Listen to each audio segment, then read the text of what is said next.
ದೂರು ಕೊಡ್ತಾರ ರಾಜಣ್ಣ, ಯಾವ ತನಿಖೆ ಆಗುತ್ತೆ? ಹನಿ ಟ್ರ್ಯಾಪ್ ಮಾಸ್ಟರ್ ಮೈಂಡ್ ಸಿಕ್ಕಾಕೊಂಡ್ರ? ಹೈಕಮಾಂಡ್ ಸೈಲೆಂಟ್ ಸೂತ್ರ ಏನು? ಇದುವೇ ಚದುರಂಗದ ಮೊದಲ ಸ್ಟೋರಿ. ಹನಿ ದೂರು ರೆಡಿ.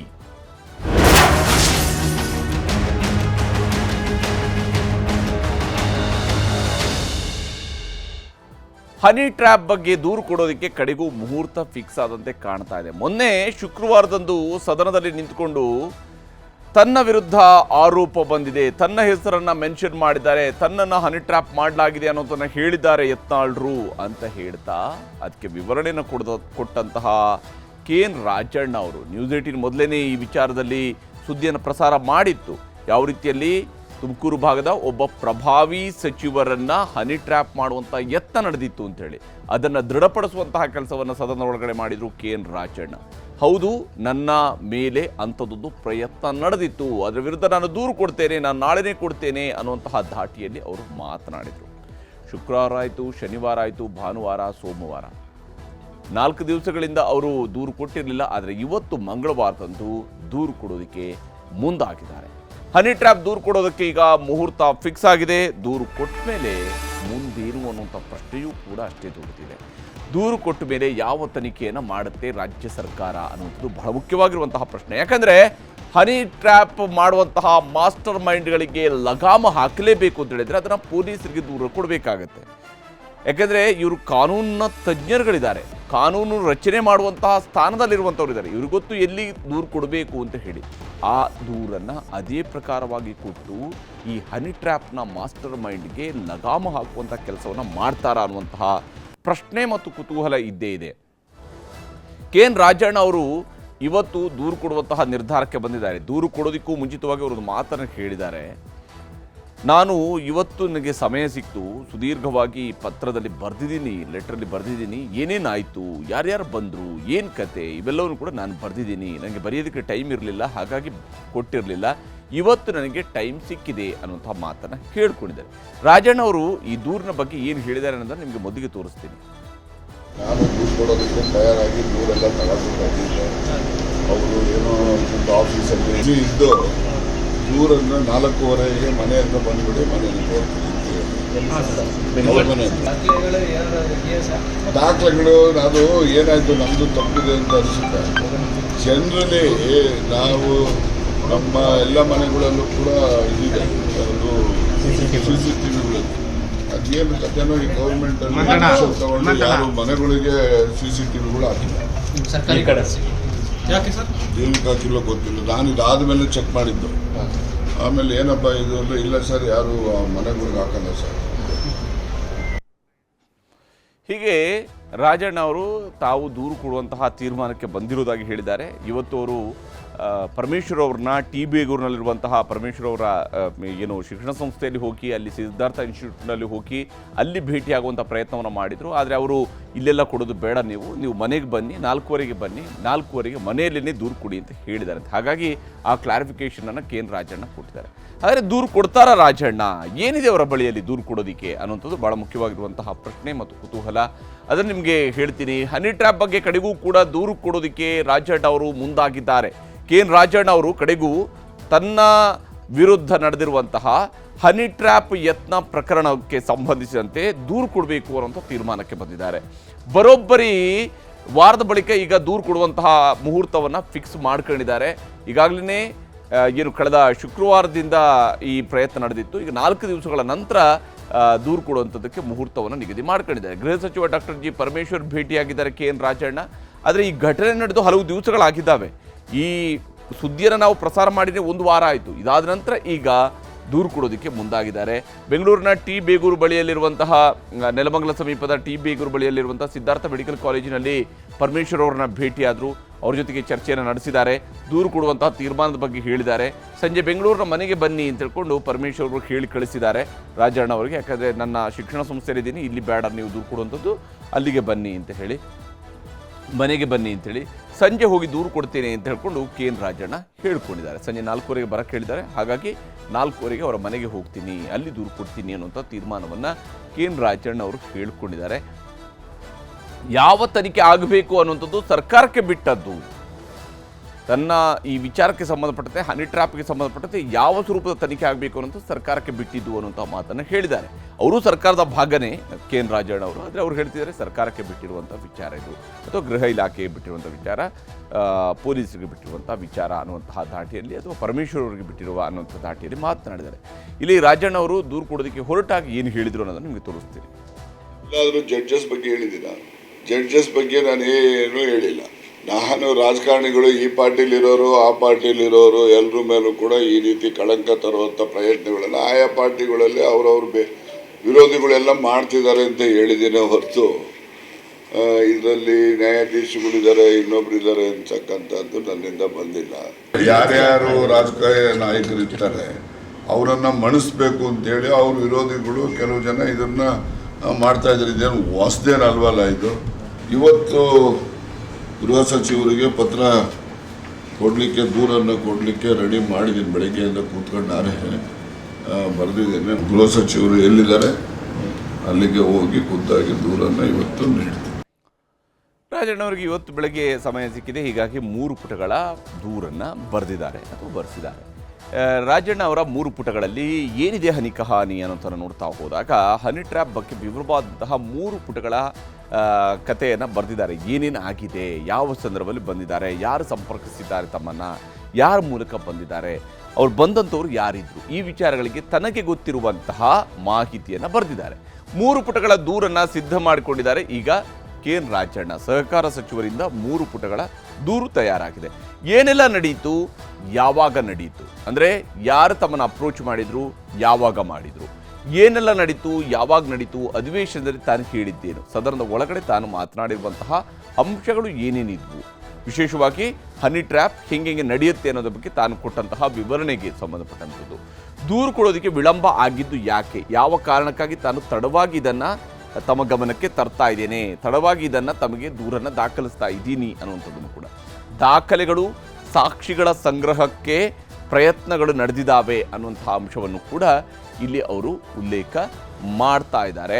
ಆದರೆ CC ಕ್ಯಾಮ್ರಾ ಇಲ್ಲ, ಅದರಿಂದ ವಿಳಂಬ ಆಗಿದೆ ಅಂತೇಳಿ. ಅಂದರೆ ನನ್ನ ಖಾಸಗಿ ನಿವಾಸಗಳಲ್ಲಿ CC ಕ್ಯಾಮ್ರಾಗಳಿದ್ದಾವೆ, ಆದರೆ ಸರ್ಕಾರ ನೀಡಿರ್ತಕ್ಕಂತಹ ಖಾಸಗಿ ಬಂಗಲೆ ಇದೆಯಲ್ಲ, ಸರ್ಕಾರ ಕೊಟ್ಟಿರುವಂತಹ ಬಂಗಲೆ, ಅಲ್ಲಿ CC ಕ್ಯಾಮ್ರಾಗಳು ಇಲ್ಲ, ಹೀಗಾಗಿ ವಿಳಂಬ ಆಗಿದೆ. ಬಂದು ಹೋದವರ ಪತ್ತೆ ಮಾಡಿ ಕ್ರಮ ಕೈಗೊಳ್ಳಬೇಕು. ನನ್ನ ಮನೆಗೆ ಯಾರೆಲ್ಲ ಬಂದು ಹೋಗಿದಾರೋ ಅಂಥವ್ರನ್ನ ಪತ್ತೆ ಮಾಡಿ ಕ್ರಮ ಕೈಗೊಳ್ಳಬೇಕು. ಈ ಟ್ರ್ಯಾಪ್ ಮಾಡುವಂತಹ ಪ್ರಯತ್ನವನ್ನು ಮಾಡಿರ್ತಕ್ಕಂತಹ ವ್ಯಕ್ತಿಗಳ ಬಗ್ಗೆ ನೀವು ಕ್ರಮವನ್ನು ಕೈಗೊಳ್ಳಬೇಕು ಅಂತ ಮನವಿ ಮಾಡ್ಕೊಂಡಿದ್ದಾರೆ. ಬಂದವರೇ ಮಾಡಿದ್ರಾ ಅಥವಾ ಯಾರಾದರೂ ಕಳಿಸಿ ಮಾಡಿಸಿದ್ರಾ ಅಂತ ಹೇಳಿ. ಅಂದರೆ ತನ್ನ ಬಳಿಗೆ ಬಂದಂಥವರೇ ಹನಿ ಟ್ರ್ಯಾಪ್ನ ವಿಡಿಯೋವನ್ನು ಮಾಡುವಂಥ ಪ್ರಯತ್ನವನ್ನು ಮಾಡ್ತಾ ಇದ್ದಾರಾ, ಅಥವಾ ಅವರ ಹಿನ್ನೆಲೆಯಲ್ಲಿ ಬೇರೆ ಯಾರಾದ್ರಿದ್ದು ಅವರು ಕಳಿಸಿ ಮಾಡಿಸ್ತಾ ಇದ್ದಾರಾ ಅನ್ನೋದ್ರ ಬಗ್ಗೆ ಕೂಡ ತಿಳ್ಕೊಳ್ಬೇಕು. ಅಪರಿಚಿತರ ವಿರುದ್ಧ ದೂರನ್ನು ದಾಖಲಿಸೋದಕ್ಕೆ KN ರಾಜಣ್ಣ ಅವರು ಮುಂದಾಗಿದ್ದಾರೆ. ಅಂದರೆ ಇವರು ಇವರನ್ನ ಭೇಟಿಯಾಗಿದ್ದಾರೆ, ಅವರ ಪರಿಚಯ KN ರಾಜಣ್ಣ ಅವರಿಗೆ ಇಲ್ಲ ಅಂತೇಳಿ ಹೇಳಿದ್ದಾರೆ. 2 ಬಾರಿ ಬಂದಾಗಲೂ ಕೂಡ ಒಬ್ಬನೇ ಹುಡುಗ ಬಂದಿದ್ದ. ಅಂದರೆ ತಮ್ಮನ್ನ ಭೇಟಿಯಾಗೋದಕ್ಕೆ ಯಾವುದೋ ಹೆಣ್ಮಕ್ಳನ್ನ ಕರ್ಕೊಂಡು ಬಂದಂತಹ ವ್ಯಕ್ತಿ ಒಬ್ಬನೇ ವ್ಯಕ್ತಿ ಇದ್ದ, ಆತನೇ 2 ಬಾರಿ ಕೂಡ ಬಂದಿದ್ದಾನೆ. ಆದರೆ 2 ಬಾರಿ ಬಂದಾಗಲೂ ಕೂಡ ಹುಡುಗಿಯರು ಬೇರೆ ಬೇರೆ ಇದ್ರು, ಬೇರೆ ಬೇರೆ ಹುಡುಗಿಯರನ್ನ ಕರ್ಕೊಂಡು ಬಂದಿದ್ದ. ಒಬ್ಬ ವ್ಯಕ್ತಿಯ ಜೊತೆಗೆ ಬೇರೆ ಹುಡುಗಿಯೂ ಕೂಡ ಬಂದಿದ್ಲು. ಅವರು ಯಾರು ಅನ್ನೋಂಥದ್ದು ಗೊತ್ತಾಗಬೇಕು. ಆಕೆ ಯಾವ ರೀತಿಯಂತಹ ಡ್ರೆಸ್ ಮಾಡ್ಕೊಂಡಿದ್ಲು ಅನ್ನೋದನ್ನು ಬರೆದಿದ್ದಾರೆ. ಜೀನ್ಸ್ ಪ್ಯಾಂಟನ್ನು ಧರಿಸಿದ್ಲು, ಬ್ಲೂ ಟಾಪನ್ನು ಹಾಕ್ಕೊಂಡು ಬಂದಿದ್ಲು. ಜೀನ್ಸ್ ಪ್ಯಾಂಟ್ ಧರಿಸಿದ್ದು ಮತ್ತು ಬ್ಲೂ ಟಾಪನ್ನು ಧರಿಸ್ಕೊಂಡು ಬಂದಿದ್ಲು ಅನ್ನುವಂತಹ ವಿವರಣೆಯನ್ನು ಕೂಡ ರಾಜಣ್ಣ ಅವರು ಬರೆದಿದ್ದಾರೆ. 2ನೇ ಬಾರಿ ಬಂದಾಗ ಹೈಕೋರ್ಟ್ ಲಾಯರ್ ಅಂತ ಹೇಳ್ಕೊಂಡಿದ್ರಂತೆ. ರಾಜಣ್ಣ ಅವರ ಬಳಿಯಲ್ಲಿ ಅವರು ಹೇಳ್ಕೊಂಡಂಥದ್ದು, ನಾನು ಹೈಕೋರ್ಟ್ ಲಾಯರ್ ಅಂತ ತಿಳ್ಕೊಂಡು ಹೇಳ್ಕೊಂಡಿದ್ದಾರೆ. ಪರ್ಸನಲ್ ಮತ್ತು ಇಂಪಾರ್ಟೆಂಟ್ ಗುಟ್ಟು ಮಾತಾಡಬೇಕು ಅಂತ ಹೇಳಿದ್ರಂತೆ. ಬಹಳ ಪರ್ಸನಲ್ ಆಗಿರ್ತಕ್ಕಂತಹ, ಬಹಳ ಮಹತ್ವದ್ದಾಗಿರ್ತಕ್ಕಂಥ ವಿಚಾರವನ್ನು ತಮ್ಮ ಜೊತೆಗೆ ಮಾತನಾಡಬೇಕು, ಅದನ್ನು ಗುಟ್ಟಾಗಿ ಹೇಳಬೇಕು ಅನ್ನುವಂಥ ಮಾತನ್ನು ಹೇಳಿದ್ದಾರೆ ಅನ್ನೋದನ್ನು ಕೂಡ ಉಲ್ಲೇಖ ಮಾಡಿದ್ದಾರೆ. ರಾಜಣ್ಣ ಅವರು ಈ ವಿಚಾರದಲ್ಲಿ ಏನೇನು ಹೇಳಿದ್ದಾರೆ ಅನ್ನೋದನ್ನು ನಿಮಗೆ ತೋರಿಸ್ತೀನಿ. ಜನ ಬಂದಿದ್ರು ಅಂತ ಒಂದು ಮೆನ್ಷನ್. ಅದು ಮೊದಲನೇ ಸತಿ ಹುಡುಗ ಬಂದಿದ್ದವನು 2 ಸರಿ ಬಂದಾಗಲೂ ಅವನೇ ಕಾಮನ್. 2 ಸರಿ ಬಂದಾಗ ಹೆಣ್ಮಕ್ಳು ಬೇರೆ ಬೇರೆ. ಅಂದರೆ ಏನು ಕೋಟ್ ಹಾಕೊಂಡು ಬಂದಿರ, ಲಾಯರ್ ಟೈಪ್ ಅಂತ ಕೋಟ್ ಗಿಟ್ ಏನಿಲ್ಲ. ಅವರು ಎಲ್ಲ ಒಂದು ಜೀನ್ಸು, ಒಂದು ಬ್ಲೂ ಇದ್ರದ್ದು ಟಾಪ್ ಎಲ್ಲ ಹಾಕೊಂಡಿದ್ರು. 2ನೇ ಸರಿ ಬಂದವರು ನಾನು ಹೈಕೋರ್ಟ್ ಲಾಯರು ಅಂತ ಹೇಳ್ಕೊಂಡಿದ್ರು. ಹೀಗೆ ರಾಜಣ್ಣ ಅವರಲ್ಲಿ ಒಂದಷ್ಟು ವಿವರಗಳಿದ್ದಾವೆ. ಇದಕ್ಕೆ ಪೂರಕವಾಗಿರ್ತಕ್ಕಂಥ ಸಾಕ್ಷ್ಯಗಳೂ ಕೂಡ ನನ್ನ ಬಳಿಯಲ್ಲಿ ಇದೆ ಅನ್ನೋದನ್ನು ಅವ್ರಿಗೆ ಹಿಂದೆ ಹೇಳ್ಕೊಂಡಿದ್ರು. ಸಾಕ್ಷ್ಯಗಳು ಅಂತ ಹೇಳಿದ ತಕ್ಷಣವೇ ಅದು ಮೆಟೀರಿಯಲ್ ಎವಿಡೆನ್ಸೇ ಆಗಿರಬೇಕು ಅಂತಿಲ್ಲ, ಅವರು ನೋಡಿರ್ತಕ್ಕಂಥದ್ದು ಕೂಡ ಒಂದು ಸಾಕ್ಷ್ಯ ಆಗುತ್ತೆ, ಅದರ ದೂರಿನ ಸ್ವರೂಪದಲ್ಲಿ ಬರೀಬಹುದು. ಇಂಥದ್ದು ನೋಡಿ, ಬ್ಲೂ ಟಾಪ್ ಧರಿಸಿದ್ಲು, ಜೀನ್ಸ್ ಪ್ಯಾಂಟ್ ಹಾಕಿದ್ರು, ಅವ್ರ ಜೊತೆಗೆ ಇಂಥ ಒಬ್ಬ ಹುಡುಗ ಇದ್ದ, ಈ ಹುಡುಗಿ ಬಂದಿದ್ದು, ಇವುಗಳು ಇದ್ದರು ಅನ್ನುವಂಥದ್ದನ್ನು ಹೇಳಬಹುದು. ಅದರ ಹೊರತಾಗಿಯೂ ಕೂಡ ಅವರ ಬಳಿಯಲ್ಲಿ ಬೇರೆನೇನು ಸಾಕ್ಷ್ಯಗಳಿದ್ದಾವೆ ಅನ್ನೋದು ಭಾಳ ಮುಖ್ಯ ಆಗುತ್ತೆ. CCTV ಕ್ಯಾಮ್ರಾದ ಬಗ್ಗೆ ಅವರು ಹೇಳಿದ್ದಾರೆ. ನನ್ನ ಸರ್ಕಾರಿ ಬಂಗಲೆಯಲ್ಲಿ ಅವರು ಬಂದು ಭೇಟಿಯಾಗಿರೋದ್ರಿಂದಾಗಿ ಅಲ್ಲಿ CC ಕ್ಯಾಮ್ರಾಗಳು ಇರಲಿಲ್ಲ ಅಂತ ಹೇಳ್ತಾರೆ. ತನ್ನ ಖಾಸಗಿ ನಿವಾಸಗಳಲ್ಲಿ, ಅಂದರೆ ತನ್ನದೇ ನಿವಾಸಗಳಲ್ಲಿ ಮಾತ್ರ CC ಕ್ಯಾಮ್ರಾಗಳು ಇದ್ದಾವೆ ಅನ್ನೋದನ್ನು ಕೂಡ ರಾಜಣ್ಣ ಅವರು ಹೇಳಿದ್ದಾರೆ. ಆದರೆ ಈ ಸಂದರ್ಭದಲ್ಲಿ ಇರುವ ಪ್ರಶ್ನೆ, ಹನಿಯ ತನಿಖೆ ಯಾರು ಮಾಡ್ತಾರೆ? ಈಗ ದೂರು ಕೊಡ್ತಾರಪ್ಪ ಅವರು, ದೂರು ಕೊಡುವಂಥಲ್ಲೂ ಕೂಡ ಅವರು ಬಹಳ ಜಾಣತನದ ಹೆಜ್ಜೆಯನ್ನು ಇಡ್ತಾ ಇದ್ದಾರೆ. ಅದನ್ನು ನಿಮಗೆ ಹೇಳ್ತೀನಿ. ಹನಿ ಟ್ರ್ಯಾಪ್ ಬಗ್ಗೆ ಯಾವ ತನಿಖೆ ಮಾಡುತ್ತೆ ಸರ್ಕಾರ ಅನ್ನುವಂಥ ಪ್ರಶ್ನೆ ಇದ್ದೇ ಇದೆ. ಯಾವ ತನಿಖೆಯನ್ನು ಮಾಡಿಸ್ತಾರೆ ಅಂತ. ಯಾಕಂದರೆ ಈ ಪ್ರಕರಣಕ್ಕೆ ಸಂಬಂಧಪಟ್ಟಂತೆ ಹಾಲಿ ನ್ಯಾಯಮೂರ್ತಿಯವರ ನೇತೃತ್ವದಲ್ಲಿ ತನಿಖೆ ನಡೆಸ್ತಾರೋ ಅಥವಾ ನಿವೃತ್ತ ನ್ಯಾಯಮೂರ್ತಿಯವರ ನೇತೃತ್ವದಲ್ಲಿ ತನಿಖೆಯನ್ನು ನಡೆಸ್ತಾರಾ ಅನ್ನುವಂತಹ ಕುತೂಹಲ ಪ್ರಶ್ನೆ ಇದ್ದೇ ಇದೆ. ಅಥವಾ SIT ರಚನೆ ಮಾಡಿ ತನಿಖೆ ಮಾಡಿಸುತ್ತಾ ರಾಜ್ಯ ಸರ್ಕಾರ ಅನ್ನುವಂತಹ ಪ್ರಶ್ನೆಯೂ ಕೂಡ ಇದೆ. ನಿಜಕ್ಕೂ ಕೂಡ ಇದು ಗಂಭೀರ ಪ್ರಕರಣ ಆಗಿದ್ದರೆ, ಇದು 224 ಶಾಸಕರ ಗೌರವದ ಪ್ರಶ್ನೆ ಅಂತೆಲ್ಲ ಸದನದಲ್ಲಿ ಮಾತನಾಡ್ಕೊಂಡಿದ್ರಲ್ಲ, ಅಂಥದ್ದು ಗೌರವದ್ದೇ ಪ್ರಶ್ನೆ ಹೌದು ಅಂತೇಳಿ ಆದರೆ, ಶಾಸಕರಿರುವಂತಹ ಭಯ ನಿವಾರಣೆಯ ಕೆಲಸ ಇದು ಅಂತೇಳಿ ಆದರೆ, ADGP ಅಥವಾ DGP ರ್ಯಾಂಕ್ ಅಧಿಕಾರಿಗಳಿಂದ ತನಿಖೆ ಆಗುತ್ತಾ? ಅಂದರೆ ಪೊಲೀಸರ ಮೂಲಕವಾಗಿಯೇ ತನಿಖೆ ನಡೆಸ್ತಾರಾ? ಅಥವಾ ಇದನ್ನು ಕೇವಲ ಯಾವುದೇ ರೀತಿಯಿಂದ FIR ಅನ್ನು ದಾಖಲಿಸದೆ, ಯಾಕಂದರೆ FIR ದಾಖಲಿಸಬೇಕಂದ್ರೆ ಇವರು ಪರಮೇಶ್ವರ್ ಅವ್ರ ಮನೆಗೆ ಹೋಗಿ ಕೂತ್ಕೊಂಡ್ರೆ ಆಗೋದಿಲ್ಲ. ಇವರು ಹೋಗಬೇಕಾಗಿರೋದು ಪೊಲೀಸ್ ಠಾಣೆಗೆ. ತಮ್ಮ ಮನೆ ಇರುವಂತಹ ಅದರ ವ್ಯಾಪ್ತಿಯಲ್ಲಿ ಬರುವಂಥ ಯಾವ ಪೊಲೀಸ್ ಠಾಣೆಯ ವ್ಯಾಪ್ತಿಯಲ್ಲಿ ಬರುತ್ತೋ ಆ ಪೊಲೀಸ್ ಠಾಣೆಗೆ ಹೋಗಿ ದೂರು ಕೊಡಬೇಕಾಗಿತ್ತು ರಾಜಣ್ಣ ಅವರು ಇಷ್ಟೊತ್ತಿಗಾಗಲಿಲ್ಲ. ಅದನ್ನು ಹೋಗಿ ಗೃಹ ಸಚಿವರಿಗೆ ಕೊಡಬೇಕಾದ ಅವಶ್ಯಕತೆ ಇಲ್ಲ. ಯಾಕಂದರೆ ಮಂತ್ರಿಯ ದೂರನ್ನು ಗೃಹ ಸಚಿವರು ಹ್ಯಾಂಡಲ್ ಮಾಡಲ್ಲ. ಯಾರದೇ ದೂರ ಆದರೂ ಕೂಡ ಇಂತಹ ಕೆಲಸಗಳು ನಡೆದಾಗ ಪೊಲೀಸರೇ ತನಿಖೆಯನ್ನು ಮಾಡಬೇಕಾಗತ್ತೆ. ಆದರೆ ಅವರು ಹಾಗೆ ಮಾಡ್ತಾರಾ? ಅಥವಾ CBI ಕೊಡುವಂತಹ ಅಚ್ಚರಿಯ ನಿರ್ಧಾರ ಏನಾದರೂ ಸರ್ಕಾರ ಮಾಡುತ್ತಾ ಅನ್ನುವಂತಹ ಕುತೂಹಲ ಇದ್ದೇ ಇದೆ. ಅಂಥವು ಸಾಧ್ಯತೆಗಳು ಶೂನ್ಯ ಅಂತಲೇ ಹೇಳ್ಬೋದು. ಅಂತಹ ಸಾಧ್ಯತೆಗಳು ತೀರಾ ಕಡಿಮೆ ಇದೆ. ಇದರ ನಡುವೆನೇ ಹೈಕಮಾಂಡ್ ಅಂಗಳಕ್ಕೂ ಕೂಡ ಹನಿ ಕಹಾನಿ ತಲುಪಿದೆ. ಸಚಿವ KN ರಾಜಣ್ಣ ಹನಿ ಟ್ರ್ಯಾಪ್ ಯತ್ನದ ಕೇಸನ್ನು ದೆಹಲಿಗೆ ಕೊಂಡೊಯ್ದಿದ್ದಾರೆ. ಸತೀಶ್ ಜಾರಕಿಹೊಳಿ ಅವರು ಈಗಾಗಲೇ ಅವರು ದೆಹಲಿಯಲ್ಲಿ ಬೀಳ್ಬಿಟ್ಟಿದ್ದಾರೆ. ದೆಹಲಿಯಲ್ಲಿ ನಿನ್ನೆಯಿಂದಲೂ ಕೂಡ ದೆಹಲಿಯಲ್ಲಿದ್ದಾರೆ ಅವರು. ಸತೀಶ್ ಜಾರಕಿಹೊಳಿ ಅವರು ಹೈಕಮಾಂಡ್ಗೆ ಸತೀಶ್ ಜಾರಕಿಹೊಳಿ ಅವರು ದೂರನ್ನು ಕೊಡ್ತಾ ಇದ್ದಾರೆ. KN ರಾಜಣ್ಣ ಅವರನ್ನು ಯಾವ ಸ್ವರೂಪದಲ್ಲಿ ಬಳಕೆ ಮಾಡ್ಕೊಂಡಿದ್ದಾರೆ, ಅವರನ್ನು ಯಾವ ಸ್ವರೂಪದಲ್ಲಿ ಟ್ರ್ಯಾಪ್ ಮಾಡುವಂಥ ಪ್ರಯತ್ನ ನಡೆದಿದೆ, ಇದರ ಬಗ್ಗೆ ಅವರು ದೂರನ್ನು ಕೊಡ್ತಿದ್ದಾರೆ. ಇಂದೂ ಕೂಡ ಕೆಲ ನಾಯಕರನ್ನು ಭೇಟಿಯಾಗಿ ಕಂಪ್ಲೇಂಟ್ ಕೊಡುವಂತಹ ಕೆಲಸವನ್ನು ಸತೀಶ್ ಜಾರಕಿಹೊಳಿ ಅವರು ಮಾಡಿದ್ದಾರೆ. ಮುಖ್ಯವಾಗಿ KC ವೇಣುಗೋಪಾಲ್ ಅವರು ಕೂಡ ಭೇಟಿಯಾಗಿದ್ದಾರೆ. ಅವ್ರಿಗೂ ಕೂಡ ಈ ಮಾಹಿತಿಯನ್ನು ಮತ್ತು ಈ ದೂರನ್ನು ಕೊಡುವಂತಹ ಕೆಲಸವನ್ನು ಪಕ್ಷದ ಸಂಘಟನಾ ಕಾರ್ಯದರ್ಶಿಗೂ ಕೂಡ ಮಾಡ್ತಾ ಇದ್ದಾರೆ. ಸದನದಲ್ಲಿ ಹನಿ ಟ್ರ್ಯಾಪ್ ಪ್ರಸ್ತಾಪ ಮಾಡಿದ್ದು ಸರಿಯಾಗಿದೆ. ರಾಜಣ್ಣವರು ಯಾವ ಸ್ವರೂಪದಲ್ಲಿ ಸದನದಲ್ಲಿ ಹನಿ ಟ್ರ್ಯಾಪ್ ಬಗ್ಗೆ ಪ್ರಸ್ತಾಪ ಮಾಡಿದ್ರು, ಇದರಲ್ಲಿ ಪಕ್ಷಕ್ಕೆ ಮುಜುಗರ ಆಗುವಂಥದ್ದು ಏನೂ ಇಲ್ಲ. ಒಬ್ಬ ನಾಯಕನಾಗಿ, ಒಬ್ಬ ಸಚಿವನಾಗಿ ಅವರು ಹಾಗೆ ಮಾಡಿರೋದು ಸರಿಯಾಗಿದೆ. ರಾಜಣ್ಣ ಮಾತಾಡಿದ್ದನ್ನು ಸಮರ್ಥಿಸ್ಕೊಳ್ತಾ ಇದ್ದಾರೆ ಸತೀಶ್ ಜಾರಕಿಹೊಳಿ ಅವರು. ಸತೀಶ್ ಜಾರಕಿಹೊಳಿ ಅವರು ಅದನ್ನು ಸಮರ್ಥನೆ ಮಾಡಿಕೊಳ್ಳೋದೇ ಅಲ್ಲದೇನೆ ಆ ಸಮರ್ಥನೆಯನ್ನು ಹೈಕಮಾಂಡ್ಗೂ ಕೂಡ ಮನವರಿಕೆ ಮಾಡಿಕೊಡುವಂತಹ ಪ್ರಯತ್ನವನ್ನು ಮಾಡ್ತಾ ಇದ್ದಾರೆ. ರಾಜಕೀಯವಾಗಿ ರಾಜಣ್ಣ ಅವರನ್ನು ಮುಗಿಸುವಂತಹ ಷಡ್ಯಂತ್ರ ಈಗ ನಡೀತಾ ಇರುವಂಥದ್ದು. ರಾಜಕೀಯವಾಗಿ ಅವ್ರನ್ನ ಮುಗಿಸುವಂತಹ ಷಡ್ಯಂತ್ರ ಅನ್ನುವಂತಹ ದೂರನ್ನು ನಮ್ಮ ಪಕ್ಷದವರೇ ಮಾಡಿರಬಹುದು ಅನ್ನುವಂತಹ ಶಂಕೆ ಇದೆ. ಈ ಕೃತ್ಯವನ್ನು ಎಸಗಿರುವಂಥದ್ದು ಬೇರೆನ್ಯಾರೂ ಅಲ್ಲ, ನಮ್ಮ ಪಕ್ಷದವರೇ ಮಾಡಿರಬಹುದು ಅನ್ನುವಂಥ ಶಂಕೆ ಇದೆ ಅನ್ನುವಂಥದ್ದನ್ನು ಕೂಡ ಹೈಕಮಾಂಡ್ಗೆ ವಿವರಿಸುವಂಥ ಕೆಲಸವನ್ನು ರಾಜಣ್ಣನವರ ಪರವಾಗಿ ಸತೀಶ್ ಜಾರಕಿಹೊಳಿ ಅವರು ಮಾಡ್ತಾ ಇದ್ದಾರೆ. ಯಾರೇ ಇದ್ರೂ ಕೂಡ ತನಿಖೆ ನಡೆಸಿ ಕ್ರಮ ಕೈಗೊಳ್ಳಬೇಕು. ಈ ವಿಚಾರವನ್ನು ನಾವು ಹಗುರವಾಗಿ ತೆಗೆದುಕೊಳ್ಳಲೇಬಾರದು. CMಗೂ ಕೂಡ ಈ ಸಂಬಂಧವಾಗಿ ಸೂಚನೆಯನ್ನು ಹೈಕಮಾಂಡ್ನವರು ಕೊಡಬೇಕು. ಸರಿಯಾದಂಥ ತನಿಖೆಯನ್ನು ಮಾಡಿಸಿ ಅನ್ನುವಂಥ ಸೂಚನೆಯನ್ನು ಮುಖ್ಯಮಂತ್ರಿಗಳು ಕೂಡ ಕೊಡಬೇಕು. ಇದೇ 30ರ ಬಳಿಕ ನಾನೂ ಕೂಡ ದೆಹಲಿಗೆ ಹೋಗ್ತೇನೆ ಅಂತ ಹೇಳ್ಕೊಂಡು KN ರಾಜಣ್ಣ ಸ್ಪಷ್ಟಪಡಿಸಿದ್ದಾರೆ. ನಾನು ಕೂಡ ದೆಹಲಿಗೆ ಹೋಗ್ತೀನಿ, ಹೈಕಮಾಂಡ್ ನಾಯಕರನ್ನ ಭೇಟಿ ಆಗ್ತೀನಿ, ಅವರಿಗೆ ವಿಚಾರವನ್ನು ಮನವರಿಕೆ ಮಾಡಿಕೊಡ್ತೀನಿ ಅಂತಕೊಂಡು KN ರಾಜಣ್ಣ ಕೂಡ ಹೇಳ್ತಾರೆ. ಸತೀಶ್ ಜಾರಕಿಹೊಳಿ ಅವರ ಬಳಿಕ ರಾಜಣ್ಣ ಕೂಡ ಮಾಸ್ಟರ್ ಮೈಂಡ್ ವಿರುದ್ಧ ದೂರನ್ನು ಕೊಡಬಹುದು. ಹನಿ ಕಹಾನಿ ಎಲ್ಲಿಂದ ಶುರುವಾಗುತ್ತೆ, ಯಾರ ಫ್ಯಾಕ್ಟ್ರಿಯಲ್ಲಿ ಶುರುವಾಗ್ತಿದೆ, ಯಾರು ಇದನ್ನು ಮಾಡ್ತಿದ್ದಾರೆ ಅನ್ನೋಂಥದ್ದನ್ನು ಹೇಳಬಹುದು. ಆ ಕೆಲಸವನ್ನು ರಾಜಣ್ಣವರು ಕೂಡ ಮಾಡೋರಿದ್ದಾರೆ. ಅದರ ಬಗ್ಗೆ ರಾಜಣ್ಣ ವಿವರಿಸಿದ್ದಾರೆ, ತೋರಿಸ್ತೀನಿ.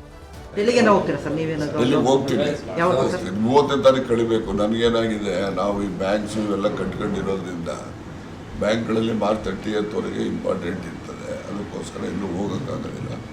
30 ಕಳೆದ ಮೇಲೆ ಹೈಕಮಾಂಡ್ಗೂ ಇದನ್ನ ಹೈಕಮಾಂಡ್ಗೂ ಒಂದು ಗಮನಕ್ಕೆ ತಂದು ಕೊಡುವಂತ ದೂರು ಈಗಾಗಲೇ ಹೋಗಿದೆಯಲ್ಲ ಹೈಕಮಾಂಡ್ ಅವರು. ಈಗ ನೀವೇನಾದ್ರು ಖುದ್ದು ಹೋಗಿ ಸರ್? ಅಲ್ಲಪ್ಪ, ನಾನಿನ್ನೂ ಖುದ್ದು ಅವ್ರು ನಾನು ಕೇಳಿಲ್ಲ, ಹೇಳಿಲ್ಲ. ಅವರು ಹೈಕಮಾಂಡ್ ಅವರೇ ಸ್ವಯಂ ಆಗಿ ಅವರೇ ಮಾಹಿತಿ ಕಲೆ ಹಾಕಿದ್ದಾರೆ. ಮುಖ್ಯಮಂತ್ರಿಗಳ ಜೊತೆ ಚರ್ಚೆ. ಹೀಗೆ ರಾಜಣ್ಣ ಅವರ ಹನಿ ಕಹಾನಿ ಸದ್ಯಕ್ಕೆ ದೂರಿನ ರೂಪವನ್ನು ಪಡ್ಕೊಂಡಿದೆ. ಅದು ಇಷ್ಟುವರೆಗೆ ಬಾಯಿ ಮಾತಿನಲ್ಲಿತ್ತು, ಈಗ ಅದು ಅಕ್ಷರದ ರೂಪವನ್ನು ಪಡೆದಿದೆ, ದೂರಿನ ರೂಪವನ್ನು ಪಡೆದಿದೆ. 3 ಪುಟಗಳಲ್ಲಿ ದಾಖಲಾಗಿದೆ. ಆ ದಾಖಲಾಗಿರ್ತಕ್ಕಂತಹ ಕತೆ ಈಗ ಗೃಹ ಸಚಿವರ ಕೈಗೆ ತಲುಪುವುದು. ಗೃಹ ಸಚಿವರು ಅದನ್ನು ನಿಜಕ್ಕೂ ಹೇಗೆ ತನಿಖೆ ನಡೆಸ್ತಾರೆ, ಕೇವಲ ಪೊಲೀಸ್ ತನಿಖೆಯ ಮೂಲಕವಾಗಿ ಮಾಡಿಸ್ತಾರಾ ಅಥವಾ ಕೇವಲ ಅದನ್ನು ನ್ಯಾಯಾಂಗ ತನಿಖೆಯ ಮೂಲಕವಾಗಿ ವರದಿ ಪಡ್ಕೊಳ್ಳುವಂತಹ ಪ್ರಯತ್ನಕ್ಕಷ್ಟೇ ಸೀಮಿತಗೊಳಿಸ್ತಾರಾ ಅನ್ನೋದನ್ನು ಕೂಡ ಗಮನಿಸಬೇಕಾಗಿದೆ, ನೋಡಬೇಕಾಗಿದೆ.